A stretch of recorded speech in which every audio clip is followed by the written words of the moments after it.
Well, we love featuring artists you should know about. Today, we're heading to Nashville to chat with award-winning singer-songwriter Bernice Marsala.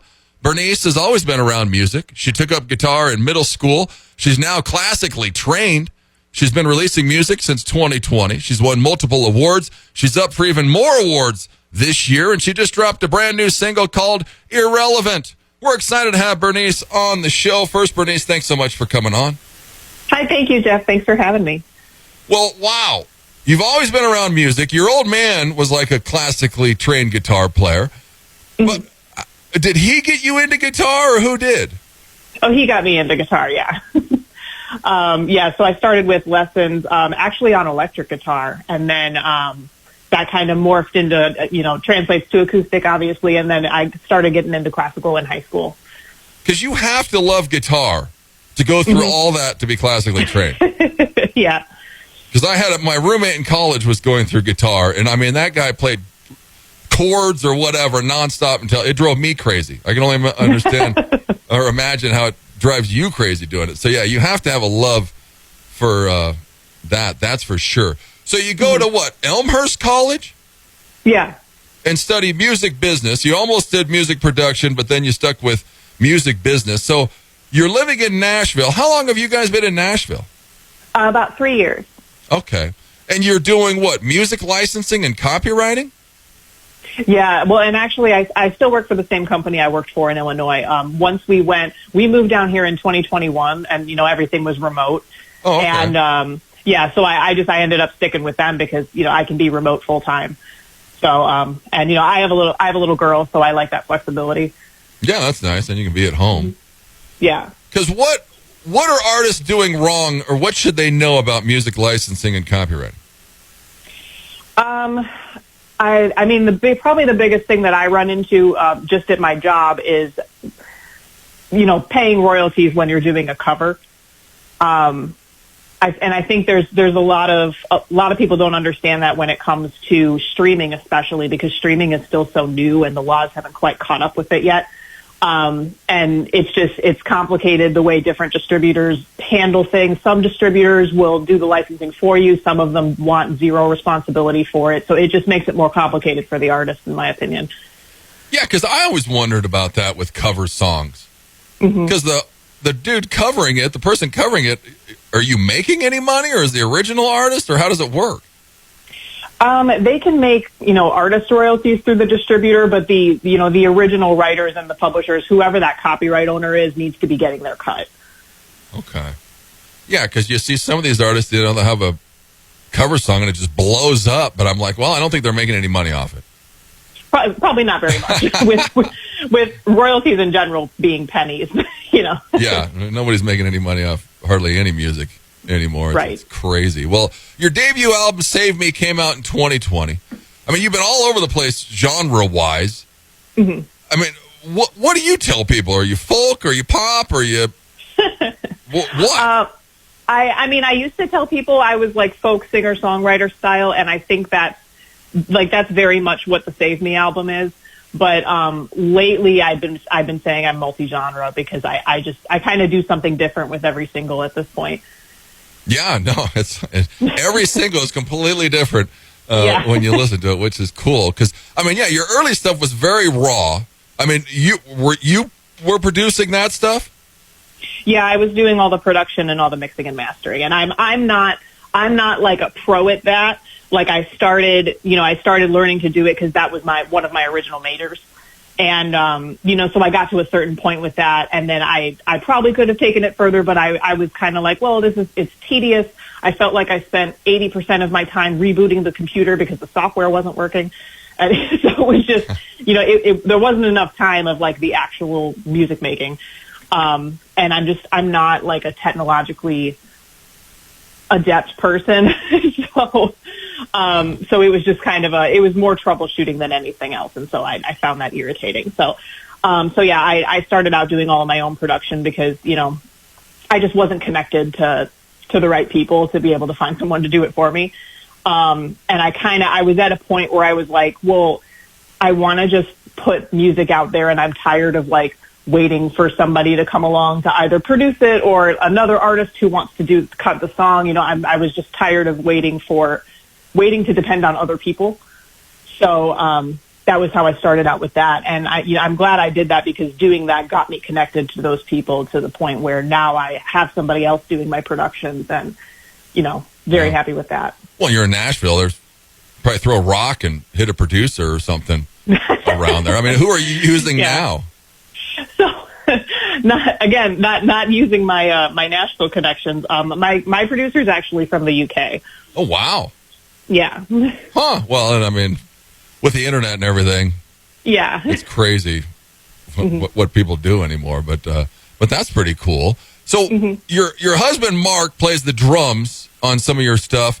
Did you guys meet because of music? How'd you guys meet? We met because so for a while we both worked at Guitar Center. So yeah, so when we first met, he wasn't hired yet. He actually came in as a customer, and he bought a drum set from me. So that was how we initially met. And then a couple weeks later, he had already applied to be an employee. So then a couple weeks later, he got hired, and we just connected that way. Wow, that's hilarious. Yeah, because you're both from Illinois. Yeah. Huh, crazy. When then, I mean, did it click right away that he started playing drums for you? Did it take you a while? Or like, hey, dude, you play drums? I need a drummer? It actually did take a while. We weren't, because that was before, when we were at Guitar Center was before I was even releasing music. I was still writing and recording, but I was just kind of doing my own thing. So we didn't actually start doing anything together until we were already married and, living together. And then I was like, why am I doing all these drums myself? Exactly. So, yeah, so that was how that started. Huh. Go check Bernice out. She's at BerniceMarsala.com. She's on Facebook, Instagram, X, YouTube, Spotify. She's everywhere. Her brand new single, Irrelevant, is out now. Well, you mentioned your daughter. I mean, the videos you put up is just so sweet. It'll melt your heart. She might not be like that in real life, but I mean, she enjoys singing. How is it going? She does enjoy singing. She actually likes to be the only one singing. But yeah, so that's super cute. She's heard a lot of my songs, and she likes some of them, and she'll request, you want to hear Mommy's song, and she says things like that, and she wants to hear it again and again, and it's cute. So she's my little fan. But yeah, hilarious. she likes to sing. She's already a diva. Yeah, that's my kids were like that. You get on the phone and they get mad at you. I want to be on the phone. Quit doing that. Quit singing, Mom. Yeah, exactly. I'm singing. I was just trying to look up because I've heard you mention them a couple times. You're a huge Shinedown fan. Yes. I'm a huge Shinedown fan. I've seen them multiple times. I saw them back. I was trying to look and see when the date was. They were on some tour with Seether, because I was a big Seether fan, and I didn't even know who Shinedown was. And they opened for Seether, and they just blew me away. Yeah. And I've seen them probably over 5 times at least by now. But obviously, you've probably seen them live. Yeah, I saw them actually fairly recently. They were in Franklin last year with Papa Roach. So that was when we saw them. Oh, nice. Yeah. That would have been a good show. Oh, yeah, it was great. And I mean, I've been a fan of them for a long time, but that was actually my first time seeing them live. So it just kind of reminded me how much I love all of their stuff, consistently. And I didn't realize just from, what I listened to on Spotify that I've delved so deeply into every single album they've put out.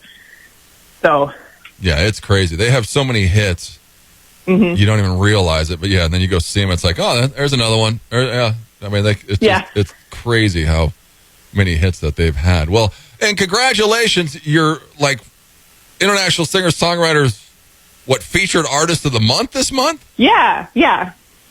So that's cool. And you're also up for 6 awards at the ICES coming up here in 10 days or so. Bernice is up for Female Vocalist, Female Rising Star, Female Album of the Year, Single of the Year, Songwriter of the Year, and Emerging Artist. Holy crap. You went last time and you won bronze for one of them. Are you going again here in a couple weeks? Yeah, I'll be there. I'm real excited about it. Which award do we want more? Oh, I mean, I would love to sweep them all, but I don't know. Well, last year I won the songwriter one, and that one was really like near and dear to my heart because like I feel like I'm a songwriter first. So probably that one or single of the year because I was really proud of that single that's up for nomination. So. Yeah, because which one's up? Lights Out. Lights Out. Okay, yeah. Mm-hmm. Which Lights Out, yeah, it's, well, you put a fiddle on it, which was a little bit different, but yeah, because Lights Out is what? It's almost more of a pop song, wouldn't you say? Yeah, it's kind of like electronic pop kind of thing. Yeah. Very different from my older stuff. Yeah, when you go to Spotify and listen to Bernice's stuff, she's every song, like we said, is different, has a little different vibe to it. So you're heading to the ISIS coming up in a couple weeks, and then you're also going to the Josies in October. Yes. Because how many are you up for there? I'm up for one at the main show, which is Album of the Year for the Folk Americana category. And then the night before they give out like a Songwriter Achievement Award. So actually my new one, Irrelevant, is up for that because it was submitted. That's for like unreleased tracks. So at the time I submitted, that one was unreleased. So that one's up for Songwriter Achievement. Oh, wow. So you're already up for that. So that's cool. Mm-hmm. Huh. And then what is with you and the flower in your mouth? What does that represent on the album cover? Well, that was just kind of for my burgundy theme, because there's a burgundy flower in the background and all that. And the actual shot was orchestrated by my photographer. So she had the flower, and it was just like a spontaneous idea that she had, and it ended up being like one of my favorite photos of that photo shoot. So I thought it was fitting for the cover. Yeah, it's on her Burgundy album cover, and which I totally agree with you. All of your albums, you do singles, and then once you have 8 to 10 singles, then you throw them all on an album, which. We're in a singles world right now, so I totally agree with what you're doing. Right. So how many singles are we in from the last album? Like 3 now? Yeah, I've lost count already. Yeah, 3. Yeah, from the last album. So, that's obviously how we're going to continue. Yeah, I think so. And I'll probably do, because what I did last time was it was single, and then I had like 3 bonus tracks that hadn't been released yet when the album came out. So I'll probably do that method again where it's going to be mostly singles and then there will be some unreleased stuff when the album comes out. Because how does it work? Do you have a home studio? How are you recording your stuff and sending it to the UK? I do have a home studio, so I do all of my raw tracks myself. And I'll do some of the software instruments in my DAW and everything. And then, like, when I'm happy with it on my end, I'll bounce all my stems, and then I'll digitally send those to my producer. And then he takes it from there. Does he do all the instruments besides the drums, or are you doing guitar, too, or what are you doing? Yeah, so I primarily do vocals and guitar, and then depending on the song, I'll do, like, piano, I'll do strings, I'll do... so what he does kind of varies depending on like what I've already thrown in. Lately he's actually done drums, just because like we've been busy at home. So my husband hasn't really had time to drum for me. And my producer is a drummer as well. So that works out. Okay. So on this new one, he did drums. He added a little guitar. He did the majority of the strings as well. And I'm sure he added some other things that I'm forgetting, but yeah, he's fantastic. He pretty much fills in the gaps of whatever I didn't think of. Man, how did you find somebody in the UK? I found him through, I'm in this organization called the New Artist Spotlight, which is like a free community for indie musicians. And really awesome community. It's free. They do like all sorts of different promotions for everybody. They do like reviews, and there's a podcast, and we all just kind of like are fans of each other's music, and there's like a chat that everybody can be in, so you really get to know people. And so that was how I got connected to him, was because I'd heard he's an artist himself, and I'd heard his music, and I thought he was so good, and then I found out he works for hire to do productions for other people. And I was like, oh, I have to get connected to this guy. So that was how we linked up. Huh. Yeah, it's just crazy how small the world's gone. And people must like you, Bernice, because it seems like there's a little kind of struggle with the international singer-songwriters and Josies. You're either with one or the other, but you're getting love from both of them. Yeah, and and I love them both. I attended both shows last year, and I had a really great time at both. So I mean, I hope I can continue to get love from both. And I wasn't aware that there was like a strain until fairly recently, but I know a lot of other artists that are affiliated with both. So yeah, I mean, I don't know why. I don't know. Yeah, it's bizarre. It's like we're all in this together. Who cares? Mm-hmm. I mean, they're all positive organizations, but then they go at each other. I don't know, but whatever. But it's nice to see that you were going to both of them, and they're giving you love at both places. But go check out Bernice. She's at BerniceMarsala.com. She's on Facebook, Instagram, X. Go to YouTube, Spotify, listen to all of her stuff. Her brand new single, Irrelevant, is out now. Well, let's talk about Irrelevant. Tell us about the song, Bernice. So the whole message behind the song is about, like self-love and kind of getting over the hurdle of criticisms from, people who don't matter, essentially. So it's just kind of about like your opinion of yourself and trying to build yourself up and just do what you're doing. And that's essentially the story of that song. So I kind of wanted this to be, I don't know. It's kind of poppy, but it's I would call it like chamber pop because it's very, string oriented, and I really love that about it. And I mentioned before, my producer kind of went ham on the strings, which I love because they became my favorite part of that song. So yeah. It works. So That's good. What's coming up? We got more singles in the works? Yeah, I have another one that's already ready to go. It's going to be out. I'm aiming for November, just to kind of space it out from this one in a nice way.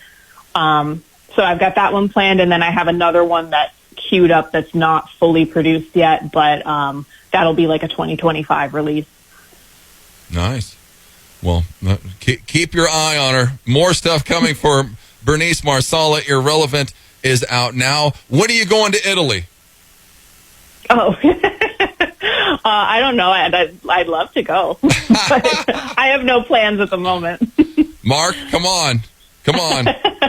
When's your birthday? When is a surprise? Come on. April, yeah. April. See, you got like 8 months, Mark. Come on. Plenty of time to plan it out. I haven't been to Italy, but have you been to Europe? No, I haven't. I haven't been outside of United States territory. Wow. Yeah, I went like last summer to Ireland and the UK, and it was amazing. I can only imagine what Italy is, but yeah. No, I mean, and everything's so close together in Europe. I would love to just bounce around in one trip. Yeah, it's close and easy to get around. I was in Paris for a day, and then we went to Ireland for like 6 days, and then I went to London for like 4 or 5 days, and it was amazing. But it sounds amazing. Yeah, no, I'd love to go back over there and see more of it. But here is Irrelevant from Bernice Marsala. Bernice, thanks so much for coming on. Thank you for having me. It's KIX 96.5.